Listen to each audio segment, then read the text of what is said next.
जय श्री राम मित्रों।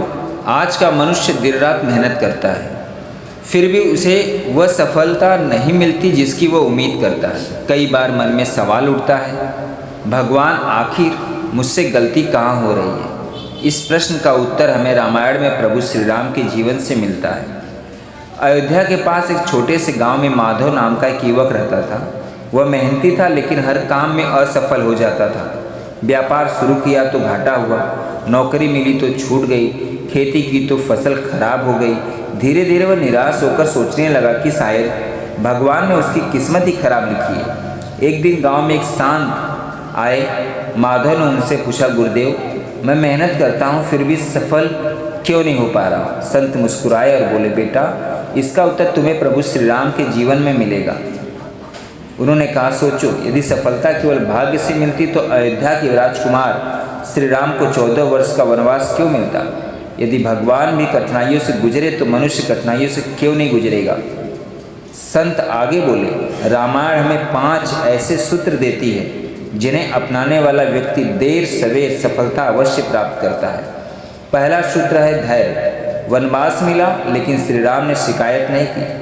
उन्होंने परिस्थितियों को स्वीकार किया और धैर्य के साथ आगे बढ़े। जो व्यक्ति थोड़ी कठिनाइयों में भी हार नहीं मानता, वह सफलता के द्वार तक कभी नहीं पहुंचता। दूसरा सूत्र है सही संगति। श्री राम के साथ लक्ष्मण, माता सीता, हनुमान, सुग्रीव और विभीषण जैसे श्रेष्ठ साथी थे। बुरी संगति मनुष्य के नीचे गिरा देती है, जबकि अच्छी संगति उसे ऊंचाइयों तक पहुंचा देती है। तीसरा सूत्र है अहंकार का त्याग। रावण विद्वान था, शक्तिशाली था, लेकिन उसका अहंकार ही उसके विनाश का कारण बना। श्री राम ने हमेशा विनम्रता अपनाई और यही उनकी सबसे बड़ी शक्ति बनी। चौथा सूत्र है कर्म पर विश्वास। समुद्र ने रास्ता नहीं दिया तो श्री राम ने बैठकर रोना नहीं चुना। उन्होंने वानरों के साथ मिलकर सेतु बनाया। रामायण सिखाती है कि भगवान भी कर्म करते हैं, इसलिए मनुष्य को भी कर्म करते रहना चाहिए। पांचवा और आखिरी सूत्र है ईश्वर पर अटूट विश्वास। जब मनुष्य पूरी श्रद्धा से अपना कर्तव्य निभाता है, तब ईश्वर सही समय पर उसका मार्ग अवश्य खोल देते हैं। संत की बातें माधव के हृदय में उतर गई। उसने अपनी सोच बदल दी, शिकायत छोड़ दी, अनुशासन अपनाया, बुरी संगति से दूर बनाई और प्रतिदिन प्रभु श्री राम का स्मरण करते हुए मेहनत करने लगा। कुछ महीनों बाद उसका व्यापार चल निकला। लोग उसकी ईमानदारी की प्रशंसा करने लगे। धीरे धीरे वही युवक जिसे लोग असफल कहते थे, गांव का सबसे सम्मानित व्यक्ति बन गया।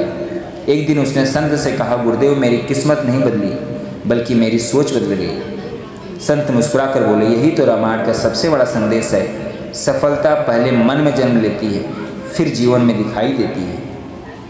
मित्रों, इस कहानी से हमें सीख मिलती है कि यदि आपके जीवन में सफलता नहीं आ रही है तो भाग्य को दोष देने से पहले अपने धैर्य, संगति, कर्म, विनम्रता और ईश्वर पर विश्वास को देखिए। प्रभु श्री राम का जीवन बताता है कि कठिनाइयाँ अंत तक नहीं होती, वे महान सफलता की तैयारी होती है। जो व्यक्ति सत्य, धर्म और पुरुषार्थ के मार्ग पर चलता है, उसके जीवन में देर हो सकती है, लेकिन अंधेर कभी नहीं हो सकती। जय श्री राम दोस्तों, आज के लिए बस इतना ही।